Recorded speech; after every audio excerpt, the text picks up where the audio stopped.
Hi everybody, I'm Silvia. I will be covering Bulgaria today. I know it is a strange destination for some people. Some others might be a little bit aware of what's going on in that part of the world, but no worries. I hope I'll get to make you learn something new today.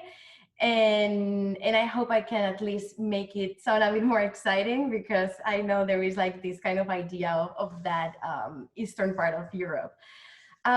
Great. So I will begin showing a little bit about, the whereabouts of the country and how to combine it, and a little bit more in general terms. So Bulgaria is the eastern part of Europe, southeastern part, and it is considered as part of the Balkans.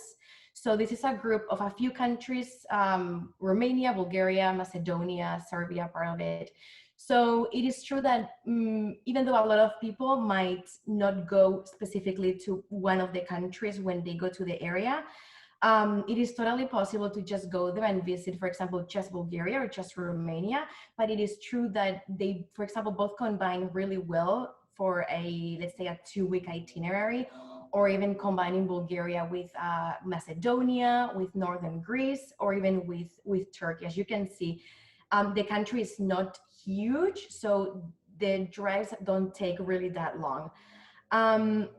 Most of the country, though, and the main sites are inland, but there's also a little part that is on the Black Sea. So I will be covering a little bit of that. So here's the map of the country. As you can see, there is a region that is mostly mountains. This part here will be the Balkans that, as I said, go through other countries in the area. And these are the Rhodope Mountains, which are, let's say, an extension of the Balkans. So most of the sites and the main areas to visit are in this region here, this bottom corner, the central part of the country as well, and as I said, the Black Sea, the coastal towns. I will be talking about the capital, Sofia. I will also go to this southwestern corner. I'll talk about Plovdiv, which is the second largest city, and then move to the central part, and then we'll end on this southern part of the Black Sea. Bulgaria is an interesting country because, due to the location within Europe, it's been influenced by a lot of different people, civilizations, and countries. So it is true that, I mean, it's similar to other parts of Eastern Europe, but at the same time, it is kind of that gate to the, to the Middle East, for example. So it does have a lot of influence from Turkey, from the Ottomans, also from Greece, from Saxony, Romania. So it is really interesting on the, the mix of history, architecture, arts, and even cuisine that one can see, because it gets just like, they decided to grab things from everybody and make them their own, and it truly is very interesting. Two funny facts I want to mention. The first one is that for those who don't know, Bulgaria is actually the country that officially discovered the composition of yogurt. The scientist that did it was Bulgarian, and that's why they actually, the scientific community decided to call that bacteria Lactobacillus bulgaricus. So that's actually, I think that's a funny fact. And yeah, okay, so yeah, sorry, I got a little bit distracted. I was thinking about something else. Never mind, I'll mention it later. Okay, so we're gonna get started, and as I said, we'll begin with Sofia, which is the capital. The city was mostly developed by Ottomans and Romans, was also under the communist rule for, decades, so until 1991. And even though it still has a lot of history, it doesn't really have an old town as we can think of these European cities. It's more historical buildings that have been preserved.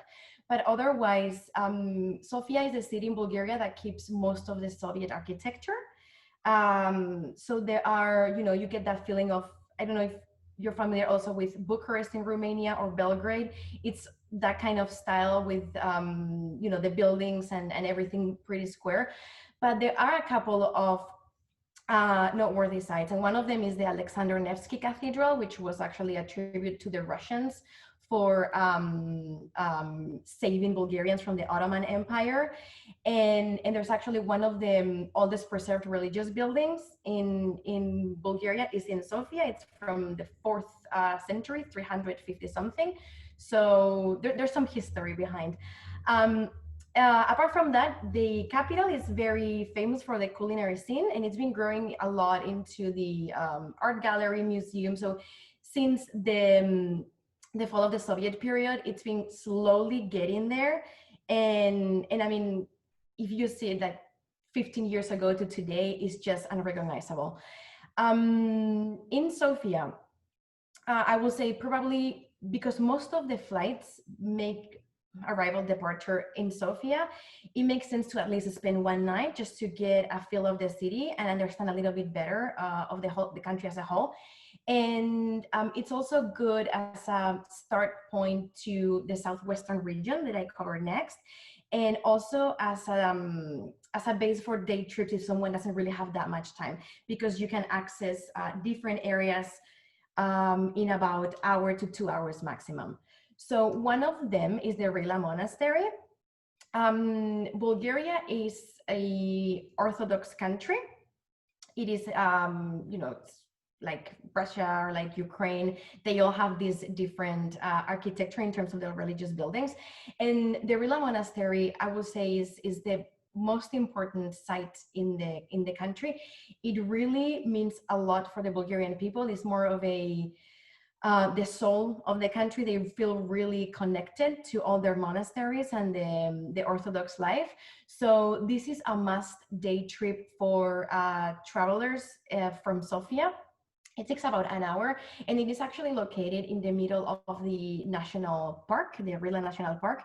So it's actually a really nice full day to get there and get to see the monastery and the surroundings. And even, if clients are interested in going for a hike, that's also totally possible. Yes, so interesting.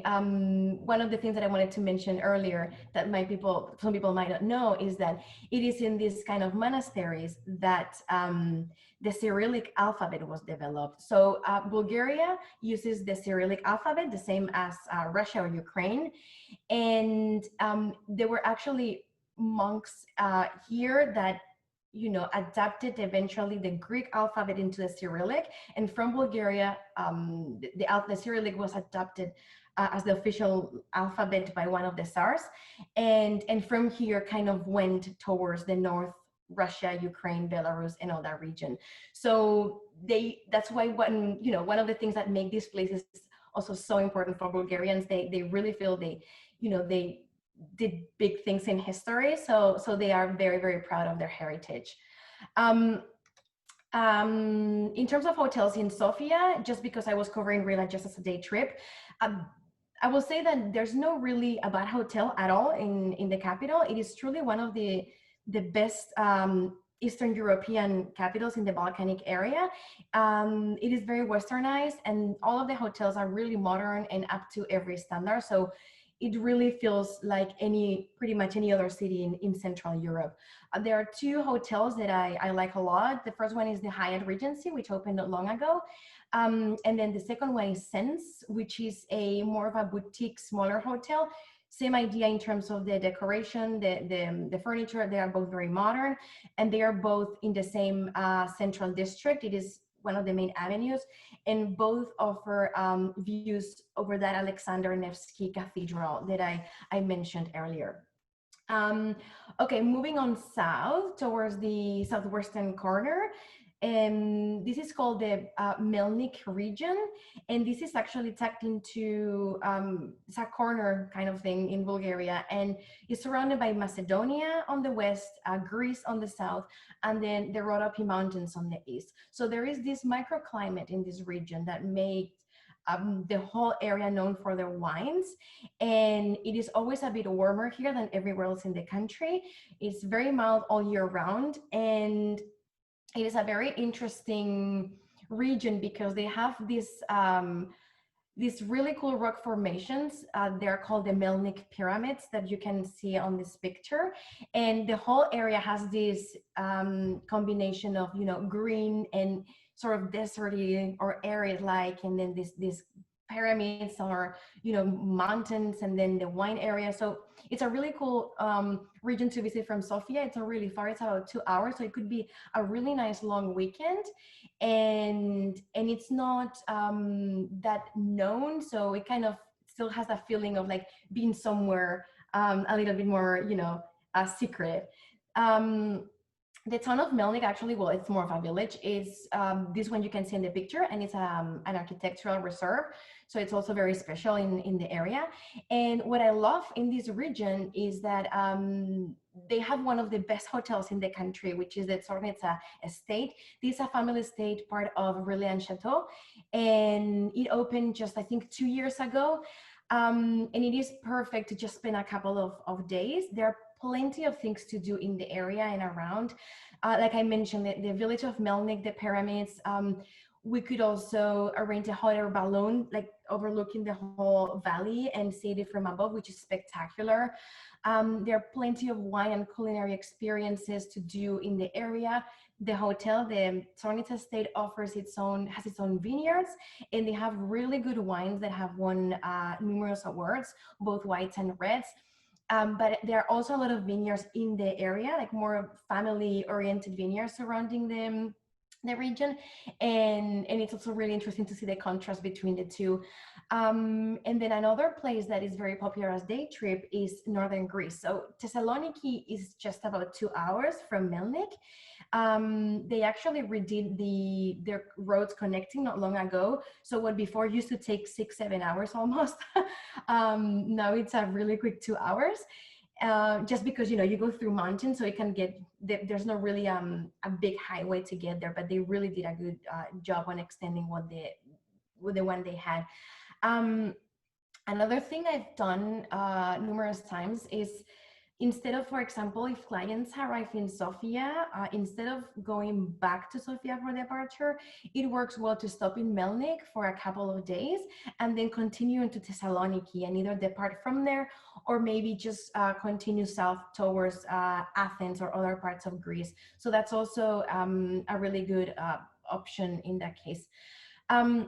Not far from here, as I mentioned, are the Rhodope Mountains. This is one of the largest natural areas in the whole Balkans, and that's where we can find the Pirin National Park. There are numerous rock formations, caves, fixed structures, and I mean, it's really a paradise for outdoor people.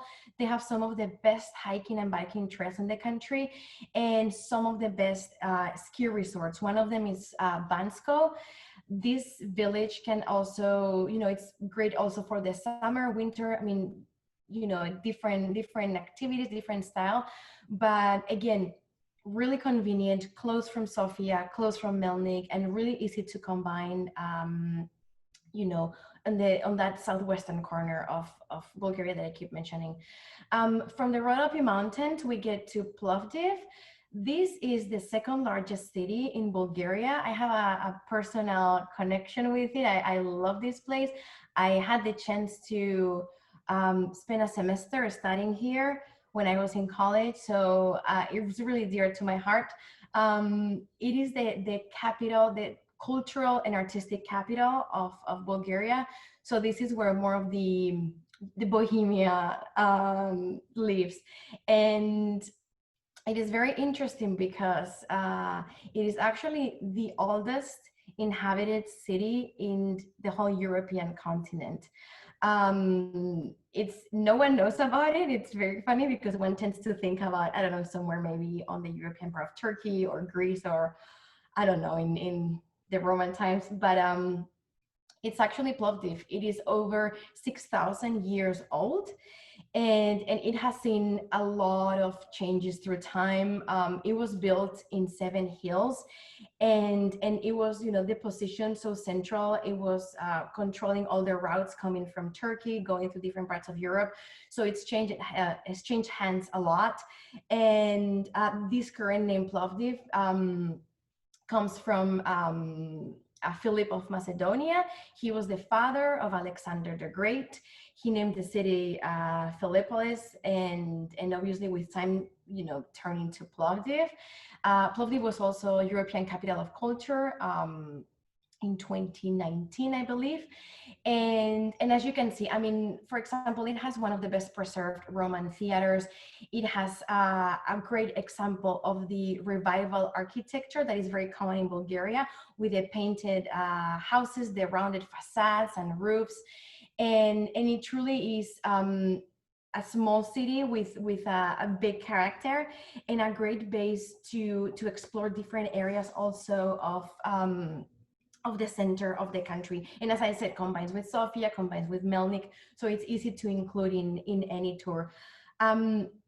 For day trips from Plovdiv, there are a few I wanted to mention. Pachkovo Monastery is one of them. It's only 20 minutes away. Similar to RILA, is like the little sister, is the second most important in the country.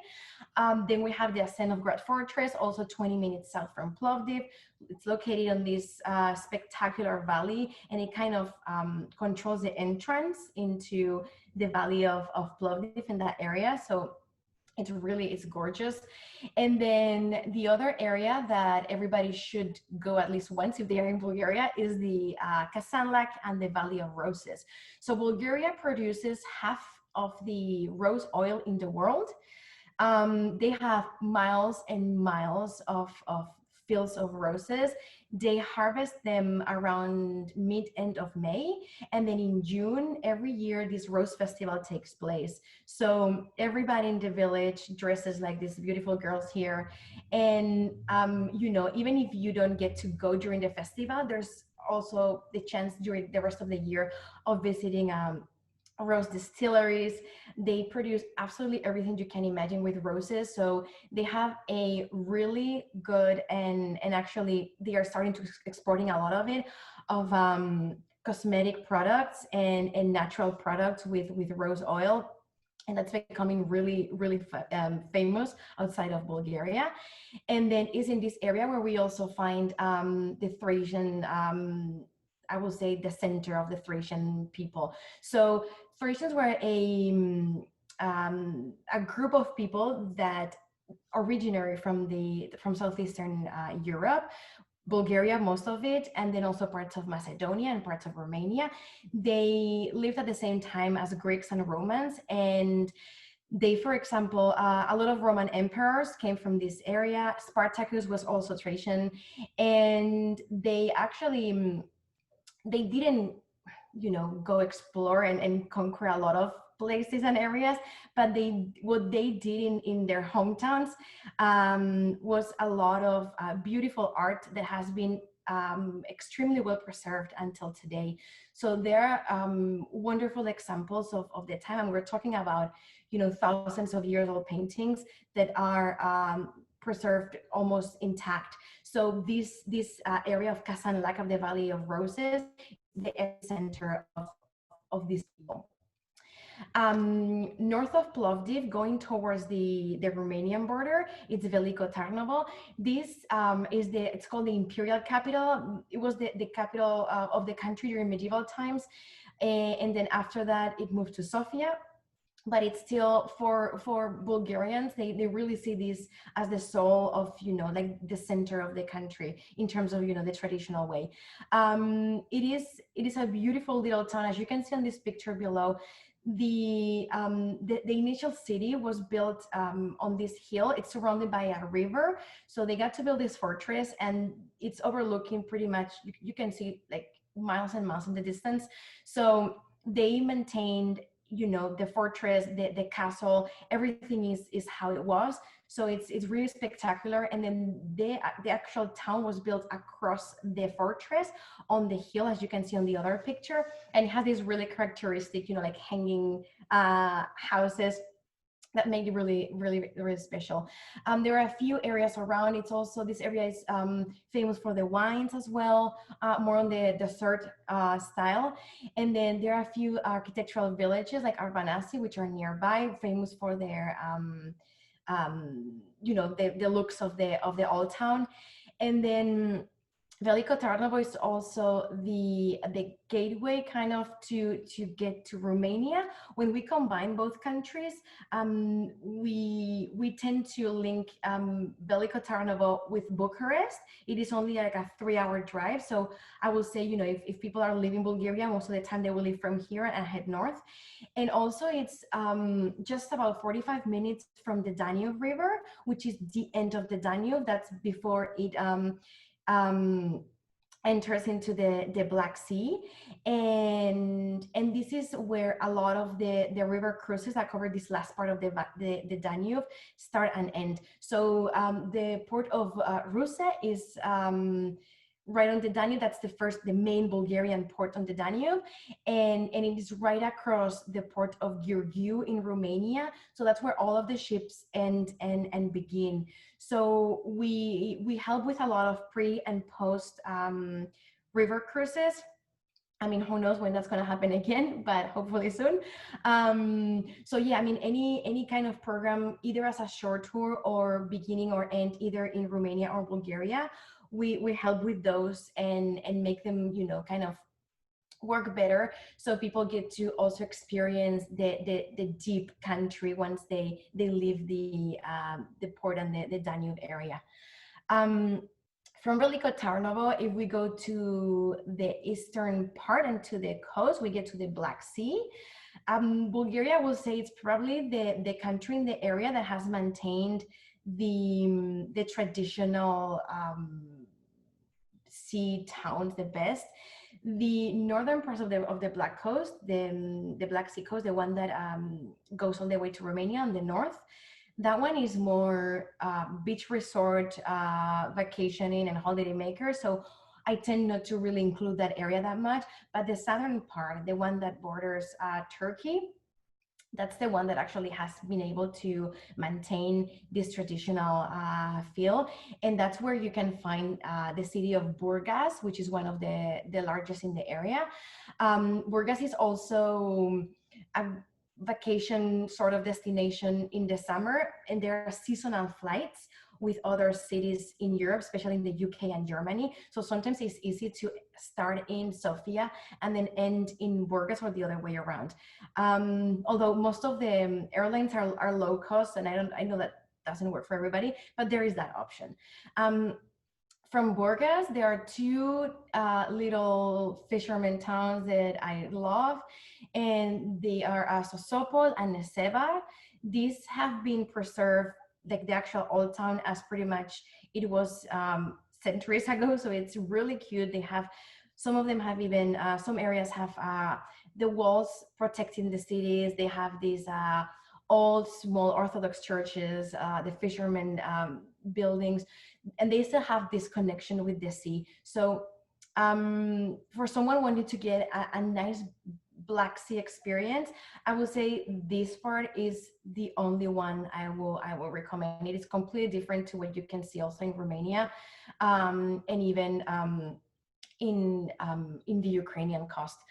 And then here on the Black Sea, there's also the option of going, although this is the south is my favorite part. In the north, we see the city of Varna. Some of you might know the name. It is also a large city. It's like the third one in the country, but it is more of a commercial port. It is the economic center of the Black Sea. And although it is nice as a city, I would say probably doesn't have really the charm as the southern part, but it does have the oldest gold collection in the world.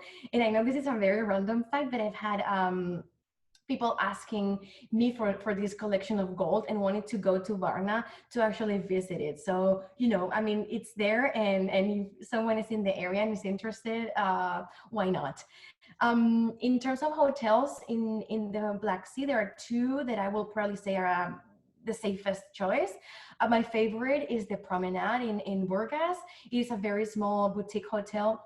And as I said, Burgas is really well connected because it is on the coast, but it is a bigger city, and it has access to all the areas on the coast. So that would be my top choice. And then we have the Grand Hotel London in Varna, which is a bit more of a traditional style, mixed with Art Nouveau. Also great, and also for people that might want to continue from Bulgaria to Romania along the Black Sea coast and go to see the Danube. So that might be a good stop. And actually, this is my last slide. I know this one went a bit faster. I hope you at least learned something. I know it is a very strange destination because it doesn't work for everybody.